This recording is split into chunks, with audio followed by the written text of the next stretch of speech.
King cotton in the South are about to rise again. Once more, cotton will soon be king, especially around here. Now let me explain. What's going to happen is within the next decade, 1/2 to 2/3 of the global cotton supply is going off the market. It's not going to be there anymore. What's happened here is as follows. Cotton is principally produced in the world in 5 regions. It's produced here in the American South, pretty obviously, Brazil, Egypt, Central Asia, and Uzbekistan and Turkmenistan, and in Xinjiang, the region of China where the Uyghurs live.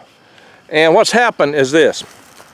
In Central Asia especially, we expect to see cotton go away.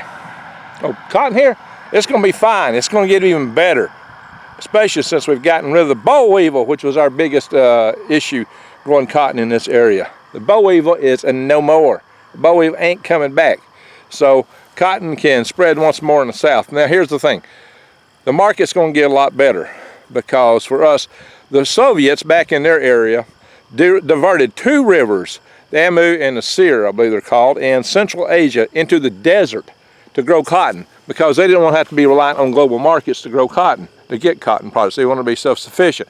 The problem with that is those places have been fed by glaciers, and those glaciers are melting. They're going to be gone by the end of the decade. Those glaciers are almost depleted, and once they're gone, no more water. Cotton requires lots of water, lots of heat, and lots of sunlight. That's why there's only 5 areas in the world where you can grow it. Again, that is hit it from the top. The areas where you grow the cotton is here in the American South, in Xinjiang in China, Central Asia, Brazil, and in Egypt. So if we take a look at each one of these, we already know now from what I just said, Central Asia is going to be kaput for cotton really soon, within the end of the decade. Brazil will probably do fine, just like the American South. Brazil and American South will be fine in cotton production. The rest of the world is iffy.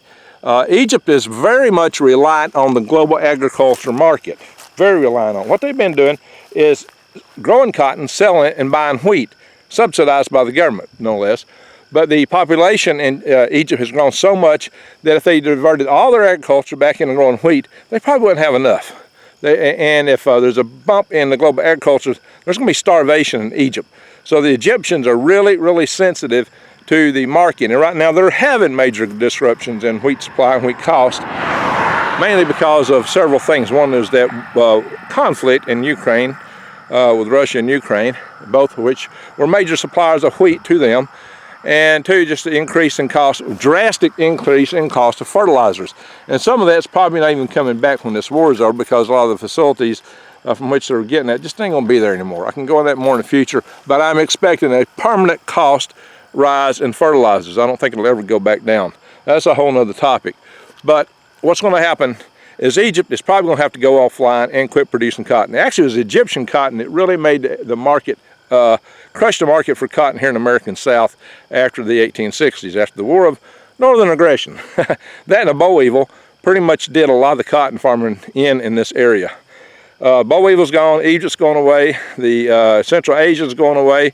The Uyghurs there in Xinjiang, they are also producing a lot of cotton, but that may go away just to moral issues with the use of slave labor and the genocide that's going on there. Now that aside, they got their own issues with the cost of fertilizer. It's really hard for them to maintain it.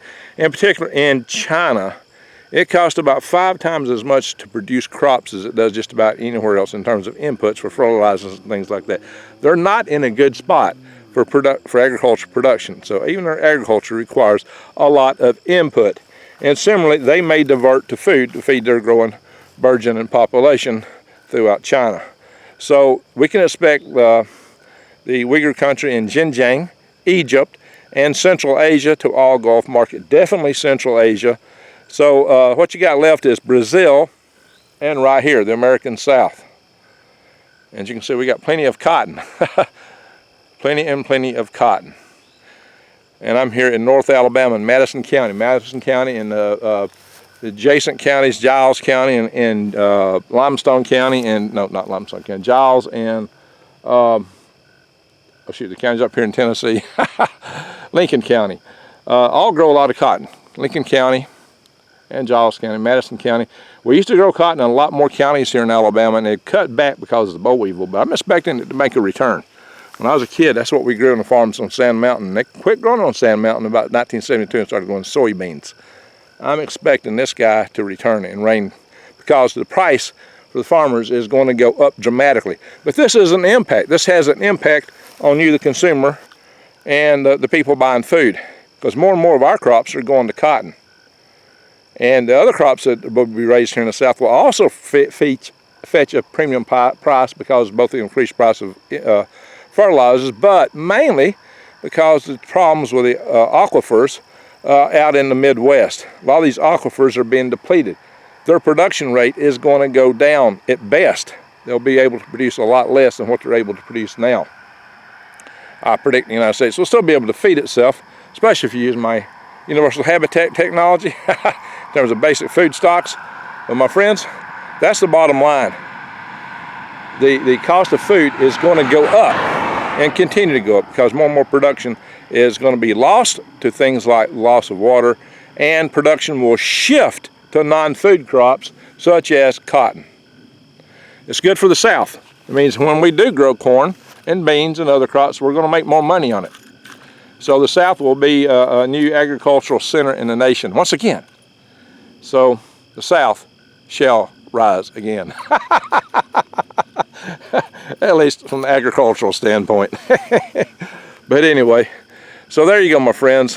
What that means for you, though, is your cost of food is going up. Your cost of clothing is going up. Just get ready. Grow your own food as much as you can. That's what I tell you all the time. Grow your food. Prep as much as you can, and grow your food. Start gardens. One of the best things you can do is grow a garden where you don't have to buy that expensive fertilizer. And if the grid goes down, you don't have to worry about going to the store. So start your worm farm. Go to greengregs.com and order you some worms. And check my videos out on how to take care of yourself where you don't need to do all this stuff. Anyway, thank you for watching. Greg out.